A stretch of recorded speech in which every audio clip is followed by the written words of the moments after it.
Shalom, selamat pagi pemirsa dimanapun berada. Seperti biasa sebelum melakukan aktivitas kita hari ini, kita akan mendengarkan renungan pagi dari Ibu Sitanggang. Sebelum mendengarkan renungan pagi kita pada pagi hari ini, kita sama-sama berdoa. Bapa yang baik yang bertahta dalam kerajaan surga, kami ucap syukur Tuhan berberkat yang boleh kami rasakan sepanjang malam istirahat kami hingga pada pagi hari ini kami boleh dalam keadaan sehat. Sebentar Tuhan, kami akan mendengarkan firman-Mu melalui renungan pagi. Biarlah firman yang kami dengarkan, kami boleh mengerti dan kami lakukan dalam kehidupan kami. Berkati kami sepanjang hari ini, dalam nama Yesus kami berdoa dan mengucap syukur. Amin. Sebelum saya melanjutkan renungan pagi kita pada pagi hari ini, saya minta bantuan teman-teman untuk tekan tombol like dan subscribe. Jangan lupa loncengnya sehingga selalu semangat dalam menyampaikan firman Tuhan, dan firman Tuhan boleh sampai kepada teman-teman setiap hari. Terima kasih, Tuhan memberkati.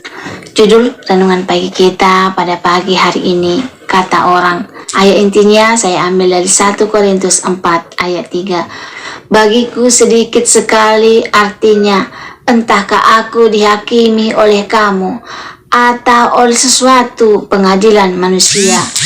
Malahan diriku sendiri pun tidak kuhakimi. Ada orang begitu takut dengan pendapat orang lain. Ia harus terlihat cantik di segala keadaan. Ia tak mau tampak bodoh di depan orang lain. Dirinya atau keluarganya harus selalu tampak sempurna, sukses, dan bahagia, dan lain-lain. Di era media sosial ini, hal seperti itu bisa diupayakan. Tapi akibatnya seringkali ia sendiri yang tersiksa. Pernahkah Anda bertemu dengan orang yang seperti itu? Hidupnya sangat dipengaruhi oleh perkataan orang lain. Ia pun tak sadar membiarkan orang lain mendikte hidupnya. Biasanya itu karena takut ditolak dan ditinggalkan, dan hal yang lebih seringkali bersumber dari konsep diri yang salah. Akibatnya mereka seolah terbelenggu. Keputusan serta tindakan mereka justru bisa hanya untuk mengesankan orang lain ketimbang memberikan manfaat bagi dirinya sendiri. Seperti perumpamaan dengan Kristus di jalan Damaskus, Paulus menerima banyak komentar dari orang di sekitarnya. Ada yang ingin kembali jadi Farisi, ada yang ingin menjaga kemurnian jemaat dan tidak menginjili orang non-Yahudi. Ada yang menuntut Paulus harus memenuhi kriteria tertentu seorang hamba Tuhan. Namun Paulus tidak ambil pusing akan tuntutan dan tudingan yang dialamatkan kepadanya. Ia sadar Tuhan tahu isi hati setiap orang, dan ia akan menghakimi menurut keadilannya. Maka tiap-tiap orang akan menerima pujian dari Allah. 1 Korintus 4 ayat 5. Paulus menegaskan, jika satu-satunya yang ingin ia senangkan hanyalah Tuhan. Kita semua tidak luput dari tuntutan dan penilaian orang lain. Namun kita tidak akan dapat mengontrol pikiran orang tentang kita, karena itu dipengaruhi banyak faktor pribadi masing-masing. Karena itu berusaha menyenangkan semua orang hanya akan membuat kita stres. Akan selalu ada yang setuju dan tidak setuju tentang kita.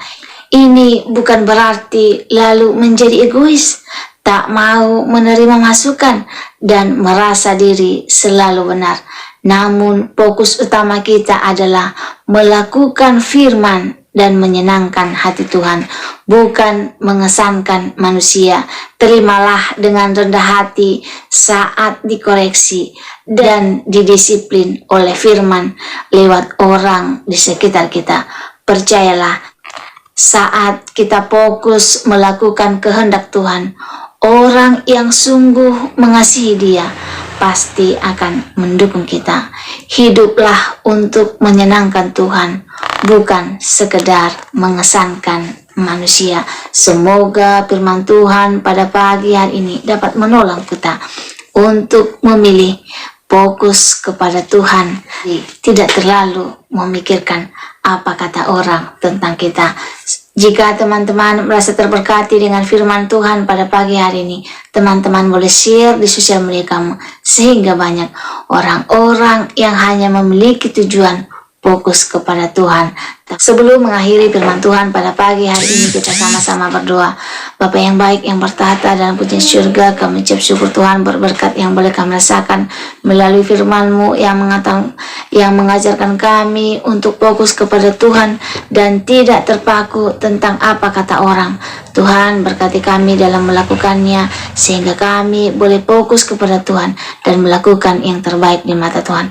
Berkati kami sepanjang hari ini, dalam nama Yesus kami berdoa dan mengucap syukur. Amin. Pada sini renungan pagi kita pada pagi hari ini. Saya mengucapkan terima kasih. Tuhan memberkati.